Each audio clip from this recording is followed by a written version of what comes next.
Salut à tous. Nous chez vous, c'est vous et nous.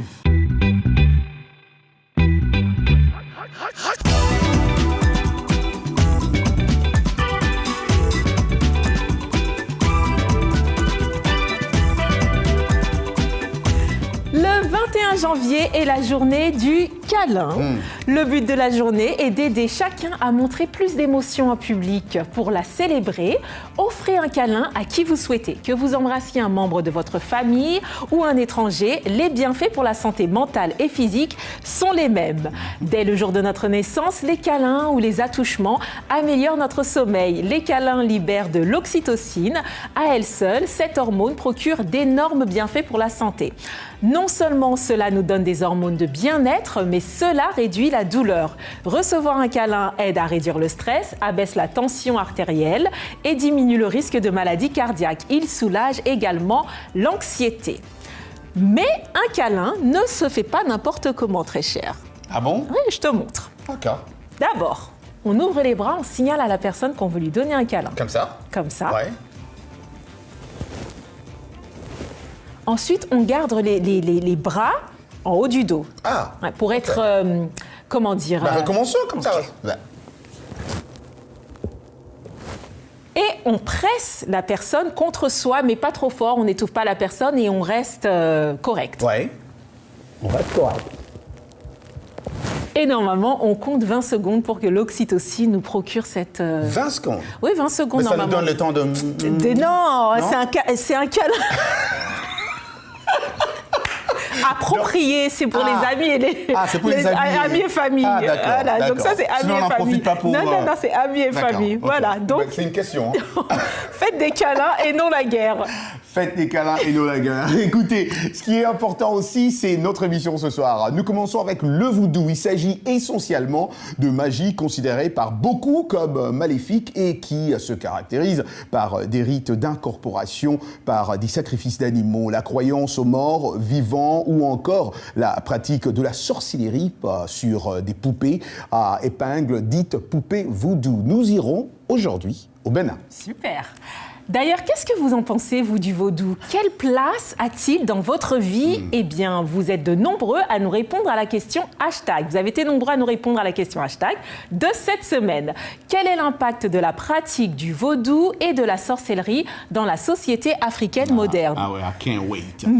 L'actrice italienne Gina Lollo Brigida, connue, n'est plus. Elle a joué avec les plus grands de son époque dans les années 1950 et 1960, de Frank Sinatra à Sean Connery, de Marcello Mastroianni et à Humphrey Bogart. Plus de détails en tout cas dans cette émission. Mais laissez-moi d'abord vous parler d'une initiative qui va aider de nombreux jeunes noirs ici aux États-Unis, où l'on vient d'ailleurs de fêter la journée consacrée au leader du mouvement des droits civiques, Martin Luther King Jr. Le chef d'orchestre Charles Dickerson, basé à Los Angeles, est convaincu que chaque zone métropolitaine à forte population afro-américaine devrait avoir un orchestre classique de jeunes pour aider à sortir les enfants de la rue. Il a créé le plus grand orchestre de jeunes à majorité noire des États-Unis. Reportage de Jenny Adulo, récit Arzuma Compaoré. Suivant. Chaque année, la célébration de la journée Martin Luther King est très spéciale pour la Holman United Methodist Church, située dans le sud de Los Angeles. Le Dr King a prêché ici le mois précédant son assassinat en 1968. Cette année, à l'église, la chorale de l'Inner City Youth Orchestra de Los Angeles interprète des arrangements choraux et orchestraux du célèbre discours de Martin Luther King, I Have a Dream.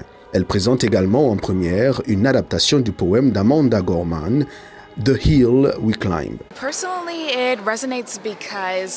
Personnellement, cela me touche parce que, comme ces mots le disent, je suis aussi une fille noire qui descend d'esclaves, et cela ne fait que peindre une image de tout le chemin que nous avons parcouru en tant que peuple et en tant que nation.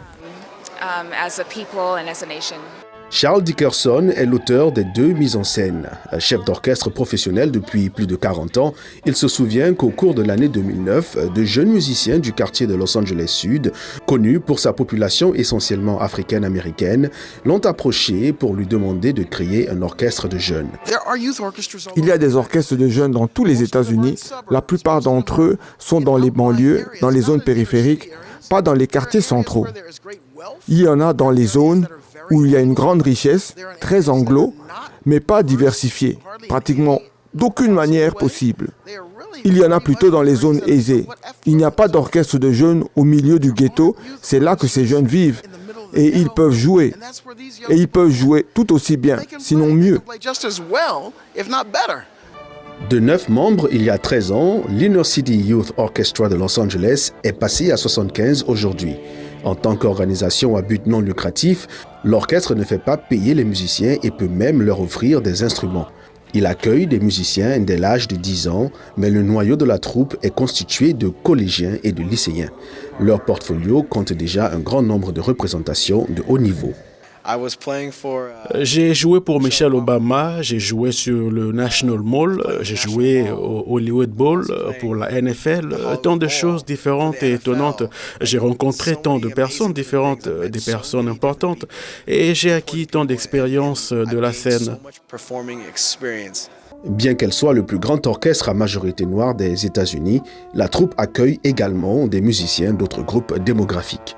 La vision de Dickerson pour l'avenir est de créer des orchestres similaires dans chaque ville des États-Unis, comptant un nombre important de jeunes noirs. Actuellement, il développe le Southside Chicago Youth Orchestra. Très belle initiative, en tout cas pour les jeunes, ça. Très très belle initiative. Ces jeunes, je pense, Ginny, ont vraiment besoin de ça. Surtout qu'on sait comment les jeunes sont perdus aujourd'hui. Et quand ils sont encadrés, c'est toujours une initiative à applaudir. Tout à fait. Ah ouais. Partons désormais dans ma ville chérie, New York City. Danny Cortez recrée en miniature les décors urbains et imprégnés de culture hip-hop de New York. Un passe-temps né lors de la pandémie de Covid-19. Ses œuvres se vendent aujourd'hui à plusieurs milliers de dollars. Suivons ce reportage. En pleine pandémie, Danny Cortez, 42 ans, documente à sa manière ce qui l'entoure. Avec ses mains agiles, Cortez recrée en miniature les décors de la ville de New York dans son atelier de Bushwick à Brooklyn. Donc, nous sommes en pleine pandémie. Nous sommes enfermés, je ne peux pas sortir, je ne peux rien faire. OK, les 2 premières semaines, c'était cool, génial. Je regardais la télé, je cuisinais, j'aimais être tranquille à la maison. Mais ensuite, je commençais à m'ennuyer. Et j'avais tous ces outils. Et je me suis demandé ce que j'allais faire de moi. Je devenais fou ici. Alors, j'ai commencé à travailler sur ça. Laissez-moi prendre ça, laissez-moi faire un mur de briques, laissez-moi faire un frigo à glaçons. Alors j'ai commencé à le faire et chaque jour, ça m'améliorait. Un passe-temps au départ, ces œuvres qui se vendaient à $30 à ses débuts peuvent monter aujourd'hui à 10 000. Elles ont acquis de la popularité chez les rappeurs jusqu'à la maison de vente aux enchères Sotheby's. Puis j'ai reçu un appel d'aide et du collectif. Ils voulaient faire ma première exposition et tout le reste a décollé à partir de là. Après ça, Sotheby's, après Sotheby's, une autre galerie et ça a continué de plus gros clients, des clients célèbres, les médias. Ces créations reproduisent méticuleusement les moindres détails typiques et nourris de nostalgie de New York. Partout où nous allions, tout ressemblait à ça. Abandon, vide, beaucoup de drogue dans le quartier. Cela représente mon enfance parce que parfois nous ne pouvions pas aller au parc et jouer. C'était dangereux d'aller au parc. Est-ce que ça a un sens? C'était dangereux d'aller au parc à cette époque. À travers son travail, Danny Cortez veut aussi attirer l'attention sur un lieu qui change en permanence, notamment son quartier de Bushwick, aujourd'hui repère branché d'artistes et symbole d'une gentrification qui l'embrasse. Trop. T'as vu ça? Mais non, mais il le fait à la perfection. On se croit... Alors, il est de New York lui-même. Il est de New York, c'est son environnement, ça. Obligé, hein. C'est ce qu'il voit tous les jours. Et tu sais, New York étant une ville de rêve pour beaucoup de gens, voir ça en miniature, très bien fait comme ça. Très bien fait. En détail. Ah ouais, non, je pense que je vais chercher à acheter, moi... Tu as l'argent. Je sais pas moi, Manhattan seulement. Tu as Ou l'argent. Harlem, je veux dire comment. On a dit ils vont à des millionnaires. Toi, tu as l'argent. Ah, toi, tu sais si je suis millionnaire ou pas? Ok, ça va alors. En tout cas, bravo à lui. Toute autre chose, si le Bénin est souvent considéré comme le berceau du vaudou, c'est pourtant dans le pays voisin, le Togo, que l'on rencontre le plus grand marché vaudou d'Afrique de l'Ouest, le marché de fétiches de Lomé. Suivons. Le 10 janvier est une date particulière pour de nombreux Béninois. Chaque année à cette date, on y célèbre la fête du vaudou. C'est aussi un moment privilégié par les afro-descendants pour un retour à la source, sur la terre de leurs ancêtres, déportés au temps de la traite négrière. C'est ma première visite au Bénin et je suis venue pour le festival. C'est incroyable. J'ai vu beaucoup de divinités et beaucoup de danses. Quiconque observe Anna Béatrice Akpedje Almeida esquisser ses pas de danse sur la plage de Ouida est bien tenté de reconnaître la connexion entre elle et les divinités présentes. Pourtant, c'est la première fois que cette Brésilienne arrive au Bénin. Je peux dire que la plupart des gens de la diaspora peuvent se connecter avec leur cœur à ce genre de savoir.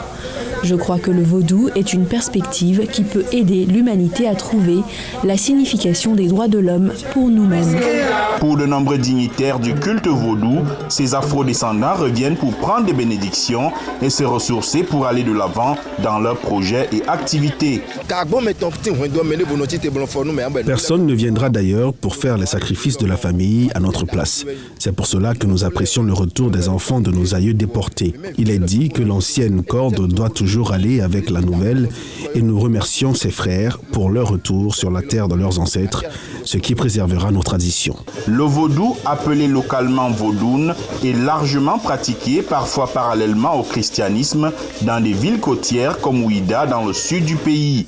Les célébrations passent par l'hommage de dizaines d'adeptes, tout en blanc et devant l'océan à Mamiwata, la déesse de la mer, ou encore les regroupements d'adeptes vêtus de tenues colorées, assistant au rituel du Zangbeto, des danseurs tourbillonnants, habillés en gardiens de la nuit.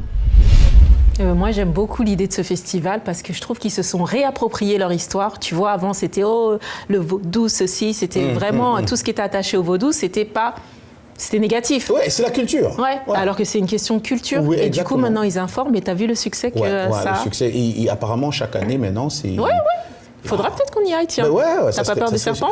Bon, j'ai peur, mais je vais regarder de loin. Ouais. Avec ma caméra, avec les jumelles. Bon, en tant que bon Africain, est-ce que toi, tu crois à ces histoires de vaudou?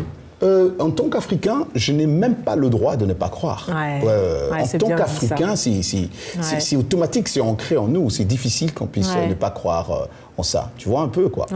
Mais moi, je ne suis pas non plus superstitieuse. Des fois, il y en a qui vont, tu vois, un peu trop à l'extrême, quoi. Donc, je crois aux lois de la nature. Exactement. Ah oui, toute autre chose. Y a-t-il un impact de la culture vaudou et de la sorcellerie dans la société africaine moderne? Lequel? Souvent assimilé à des pratiques occultes, voire à de la sorcellerie, le vaudou provient avant tout des croyances de certaines tribus africaines qui se sont déformées avec la pénétration du christianisme puis de l'esclavagisme sur le continent. Il s'agit essentiellement de magie considérée par beaucoup comme maléfique et qui se caractérise par des rites d'incorporation, par des sacrifices d'animaux, la croyance aux morts vivants ou encore la pratique de la sorcellerie sur des poupées à épingles dites poupées vaudou. Alors, la grande question, vous avez été beaucoup à répondre à cette question. On commence avec Williams Kanabidjan, Côte d'Ivoire. L'impact est réel. C'est pourquoi moi, je demande seulement à mon pasteur de bien vouloir intercéder tous les jours pour la délivrance de ma famille et de la malédiction de mort. Marie Kawango, Bukavu, RDC, le vaudou est le fait de la confrontation des esclaves provenant des différents pays d'Afrique aux rares indiens arawaks, mais surtout fruit du frottement avec les colons chrétiens. Donc l'impact est ancré dans nos cultures. Flo Assogba, Cotonou, Benin, l'idée selon laquelle la sorcellerie a considérablement augmenté durant ces dernières décennies est entretenue dans le milieu pentecôtiste par la plupart des ouvrages de la littérature évangélique, essentiellement produite par des évangélistes américains. En tout cas, elle pense que ce sont des Américains. Ok. Adamo Tindano, Ouagadougou, Burkina Faso. Les techniques de lutte contre la sorcellerie se retrouvent aussi ici, au Burkina Faso, associées à des innovations qui empruntent aux méthodes du marketing et visent cette fois un public urbain et scolarisé. Moi, je crois qu'avec le temps, le vaudou et la sorcellerie évoluent. En tout cas, merci pour toutes vos réponses. On se retrouve dans un instant. Salut les amis, Roger Montou ici de RM Show sur VOA Afrique. Vous me suivez chaque jour à 20h, temps universel sur VOA Afrique pour nos sujets socioculturels que nous vous proposons, que vous nous proposez. Laissez vos messages vocaux à notre numéro WhatsApp au 001 703 350 37 31. C'est au 001 703 350 37 31. RM Show, c'est chaque jour à 20h, temps universel sur VOA Afrique. Peace Africa!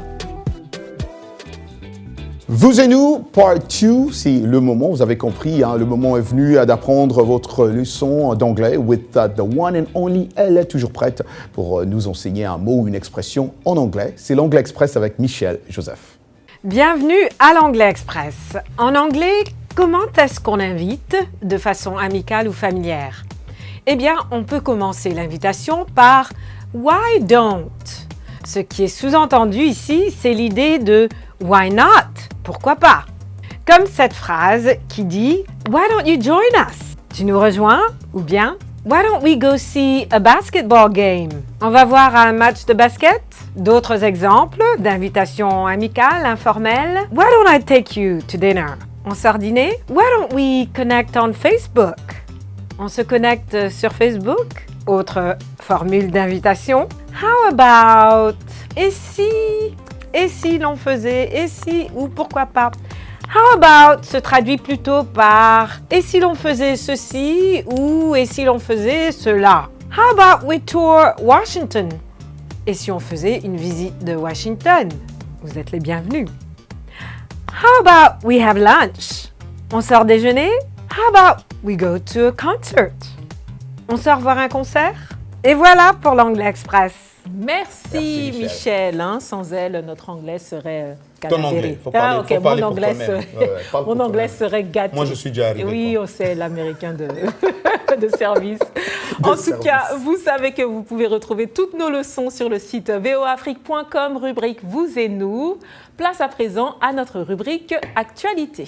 Exactement, l'actrice italienne Gina Lollobrigida, je l'avais d'ailleurs dit en titre, brune voluptueuse qui creva à l'écran après-guerre à Hollywood, est morte à l'âge de 95 ans, a annoncé lundi le ministre italien de la Culture, né le 4 juillet 1927 dans le petit village de Sobbiaco, au cœur de Zabruz, dans le centre de l'Italie, dans une famille modeste qui s'est ensuite installée à Rome. Gina Lollobrigida a joué avec les plus grands de son époque dans les années 1950 et 1960, de Frank Sinatra à Sean Connery, de Marcello Mastroianni et à Humphrey Bogart. Elle a tourné jusqu'en 1962 aux États-Unis, puis a fini par rentrer en Italie.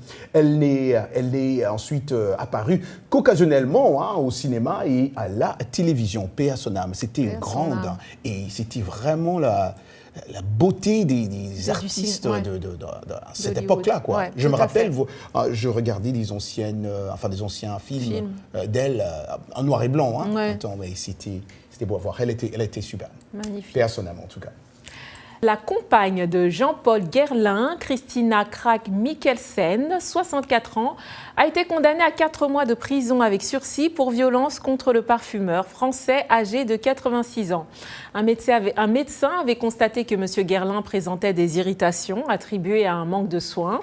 La Cour d'appel de Versailles l'a condamné pour violence volontaire. La franco-danoise de 64 ans a également été condamnée jeudi pour harcèlement moral contre une ancienne employée de la maison de Jean-Paul Guerlain. Tout ça nous ramène à une rubrique que j'adore. Que toi et moi, nous adorons d'ailleurs. Ouais. Allez, on passe à notre rubrique à Rome, c'est avec la superbe Anna Touré.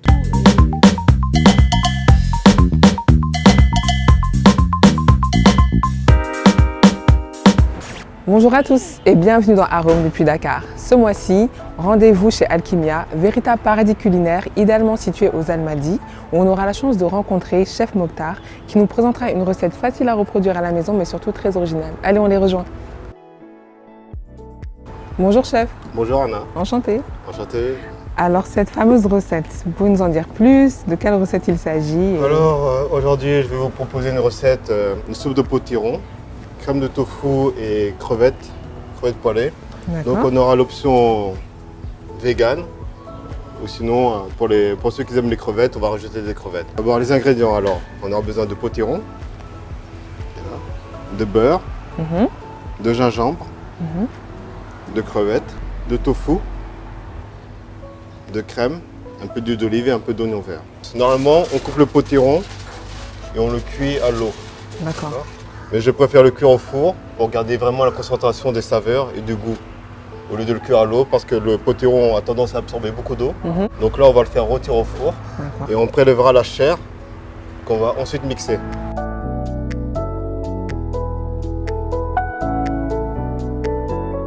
Donc on a le potiron qui est cuit. Voilà. Mon assistant va préparer la soupe. En même temps, il va réaliser la crème de tofu pour dégager les saveurs du tofu. Avec un peu de sel, un liquide. À la fin, on râpe un peu de gingembre. Si vous n'avez pas de râpe à la maison, vous le hachez juste très finement. D'accord.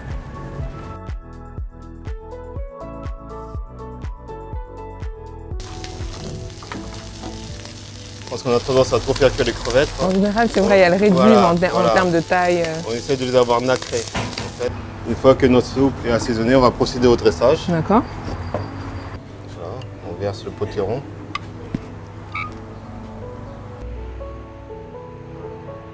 On finit avec nos crevettes.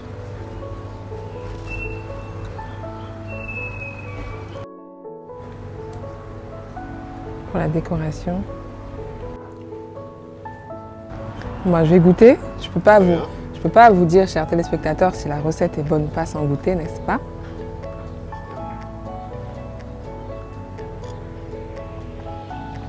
Parfait. On sent bien le tofu, aussi les petites notes de gingembre. Voilà. Comme je dis, le tofu amène ce côté velouté, cette rondeur en bouche. Exactement. Merci Chef Mokhtar. De rien. Merci beaucoup. J'espère que cette recette vous a plu. Comme vous pouvez le voir, elle est très facile à reproduire. Vous pourrez aller sur le site de voaafrique.com pour y découvrir tous les détails de cette recette. Merci à Al qui vient nous avoir accueillis et au mois prochain. Merci Anna Touré. La bouffe, c'est super, comme j'aime bien le dire. Mais elle aussi, elle est super. Elle est jeune artiste, musicienne et mannequin. Anado Kabika est notre invitée. De son nom complet, Kabika Nabal Anado. Elle voit le jour à Kinshasa d'un père congolais et d'une mère franco-congolaise venue à la 14e position dans une famille de 18 enfants. La jeune femme a su en tout cas faire valoir ses atouts pour devenir ce qu'elle est aujourd'hui. Anado crée son premier contact avec le monde du mannequinat dès ses 17 ans, en 2013 pour être plus précis, mais elle s'est fait vraiment connaître après avoir participé à Miss Vodacom 3e édition, un événement organisé par une société de téléphonie mobile. Elle vient nous parler en exclusivité de son nouvel opus Give Me Your Love. Bonjour Anado. Bonjour Roger. Anado, comment tu vas? Je me porte super bien. Et toi-même? Mais ça va très très très bien. C'est un grand plaisir de te revoir après plus de 4 ou 5 ans. Je me rappelle encore quand Anado venait juste d'arriver ici aux États-Unis. Elle est venue me voir dans RM Show. Anado m'a dit, Roger, je viens m'installer ici, mais je serai à New York. Comment ça se passe pour toi à New York, Anado? À New York, ça se passe bien, super bien. J'aime bien la ville de New York, c'est un peu plus facile et il y a plusieurs activités. Donc ça me permet un peu de me divertir et en même temps de m'y prendre. Et surtout, comme je suis un peu polyvalente, en même temps je fais la mode et la musique. Donc ça me permet aussi, en tant que network, de créer aussi plusieurs connaissances et rencontrer plusieurs personnes dans ce monde. Donc ça se passe vraiment super bien. Super. Et du coup, avant que je laisse Ginny jump in, comment tu fais, Anado? Je me suis dit, quand tu viendras aujourd'hui, je vais te poser cette question. Comment tu fais pour mixer la mode et la musique? À New York en plus. Alors, ce qui se passe, j'ai une agence de la mode et j'ai un manager pour la musique. Donc, j'ai un calendrier. À chaque fois que nous avons des submissions qu'on m'envoie pour la mode, alors c'est un calendrier que j'établis. Et en même temps, la musique. Donc, chaque mois, j'ai déjà un calendrier pour la musique et pour la mode. Donc, tellement que c'est moi qui sélectionne qu'est-ce que je veux faire à la mode. Et la musique, c'est aussi moi, bien sûr. Donc, ce qui fait que je combine et quand il faut que je travaille pour mes studios, donc je ne vais pas défiler. Bien ce qui fait que j'organise. Non, mais c'est une vraie femme d'affaires, un emploi du temps c'est chargé. comme ça d'ailleurs, c'est ça. Dis-moi, Anado, juste par curiosité, quand tu as terminé Miss Vodacom, quelles portes se sont ouvertes pour toi? En fait, Miss Vodacom, c'était en 2014. Donc, je peux dire... les portes, c'était d'abord d'aller au Japon, puisque juste après, j'étais au Japon pour défiler pour plusieurs marques, plusieurs designers japonais. Et la plus grande porte encore, ça s'est ouverte au moment où j'ai participé à Miss Congo en 2016. Donc là, j'étais première dauphine. Donc j'ai été première dauphine 3 fois dans ma vie, dans toutes les compétitions. Mais attends, dis ça, ça soit pas comme ça. Bravo! C'est pas facile, on regarde comme ça. Et à partir de cela, je me suis un peu démarquée, donc même dans mon pays plusieurs publicités et j'ai eu l'opportunité aussi d'ouvrir mon ONG où j'ai aidé aussi plusieurs femmes qui sont victimes des viols dans mon pays. Et ce qui se passe aussi, donc en tant que jeune Congolaise, j'ai eu des difficultés quand j'ai commencé ma carrière. Dans ma famille, personne n'a eu à m'aider. Donc la plupart du temps, c'était toujours on a besoin que tu sois avocate ou docteur, quelque chose comme ça. Il n'y a que 2 métiers en Afrique. Et je me suis tellement battue au point où je me dis pourquoi ne pas aussi aider les jeunes comme moi qui sont dans le même amalgame et les aider aussi un jour à poursuivre leurs rêves. Donc mon but aussi, je suis militante de tous les parents partout dans le monde entier de vouloir aussi accompagner les enfants à réaliser leurs rêves. Donc c'est vraiment ça. Ah mais ça c'est vraiment à plus dire. Et Anado, vite fait parce qu'on doit quitter l'antenne, tu es quand même venu nous parler de Give Me Your Love. Alors parle-nous de Give Me Your Love. Alors, Give Me Your Love, je suis interprète. Donc, la chanson a été écrite par Chamor Tokole, c'est mon mentor, c'est lui qui me guide. Et sinon, comme j'avais commencé avec mon premier single au Congo, et j'avais décidé aussi de continuer à faire carrière avec la musique. Une fois que je suis arrêtée, j'étais un peu focus avec la mode. Il fallait d'abord se concentrer à une autre chose. Et jusqu'à ce que j'ai vraiment décidé de sortir mon titre Give Me Your Love, ça va être diffusé le 20 sur... ça sort le 20. Ça sort le 20, le clip sur YouTube, sur toutes les plateformes. Et donc, la chanson est en train de parler juste d'une femme qui donne l'amour chez un homme, et malheureusement, l'homme ne l'aime pas. Donc, à tous les hommes... Est-ce que c'est ton histoire à toi? C'est pas mon histoire. Il faut dire la vérité, hein, mais je veux juste dire aux hommes aussi, à un certain moment, il y a des hommes qui pensent peut-être que quand une femme est en train de l'aimer, c'est for granted, c'est vraiment pour vrai. Et de vouloir aimer aussi vos femmes, parce que la femme, c'est l'être la plus chère du monde. Et il faut respecter la femme et valoriser la femme. Donc, à tous les hommes, il faut aimer vos femmes. Il faut aimer vos femmes. Voilà. Il y a Sims qui nous dit qu'on va écouter un peu Sims. Est-ce qu'on peut écouter même... parce qu'elle n'a pas les écouteurs, elle ne pourra pas écouter. Mais si on peut écouter même dans nos speakers, si on peut danser, on peut bouger un peu avec ça. Give me your love, that's all I have to say. Annabelle, Anadou.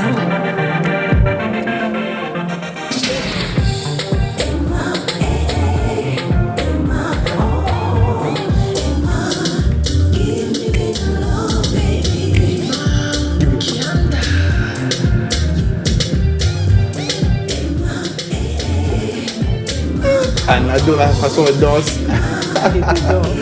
Merci Anado Kabika, soutenez-la, allez lui donner de l'amour sur son compte Insta, Anado Kabika. Les amis, merci à toute l'équipe, hein, et voilà, c'est en musique que l'on se quitte. N'oubliez pas de faire le plus de câlins à vos proches, comme disait celle-là ici. Merci à tous nos collègues qui nous assistent à la réalisation de cette belle émission. Merci à toutes nos stations partenaires. On s'est dit, comme d'habitude, rendez-vous la semaine prochaine. Give me your love. Hey.